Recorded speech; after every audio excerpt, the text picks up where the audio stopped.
Saya ada simpanan duit sekitar RM500,000. Nak simpan dekat SB ke, tabung haji ke emas? Kalau tuan-puan tahu jawapannya, boleh save video saya dulu sebagai rujukan pada masa akan datang.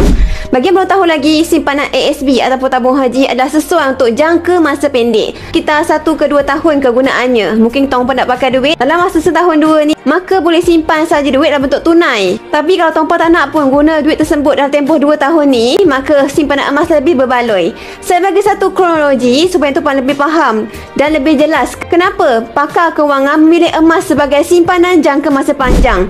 Contoh, tahun 2022, tuan-puan ada RM500,000 simpan dekat ASB. Dividen secara purata sekitar 5%, tapi tuan-puan jangan lupa tolak dengan zakat sekitar 2.5%. Maka dividen bersih yang tuan-puan dapat sekitar 2.5%. Lepas 3 tahun tuan-puan simpan, tahun 2025, tuan-puan dapat sekitar RM538,445. Kiraan ini sangat-sangat sesuai bagi tuan-puan yang tak tarah dividen tuan-puan setiap tahun. Jadi, jumlah simpanan dan juga dividen yang tuan-puan simpan dekat ASB dapatlah sekitar nilai tersebut.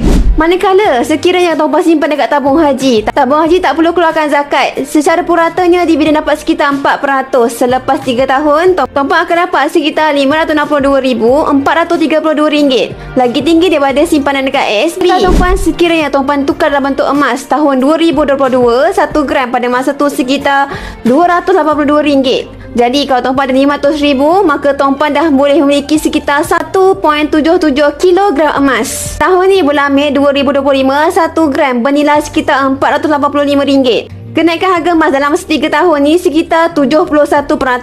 Maka kita akan tolak dengan selisih harga 9% dan juga zakat 2.5%. Maka keuntungan bersih yang tuan-puan dapat sekitar 59.5%.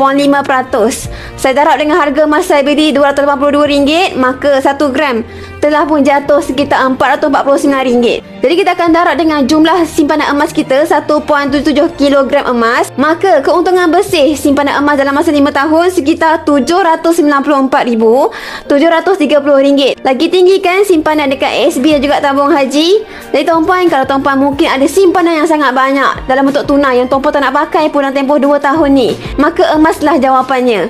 Jadi tuan-puan nak simpan emas dengan ilmu, bermatlamat, nak kaya dengan emas, maka boleh rujuk pin video saya dan saya akan bantu tuan-puan sampai kaya.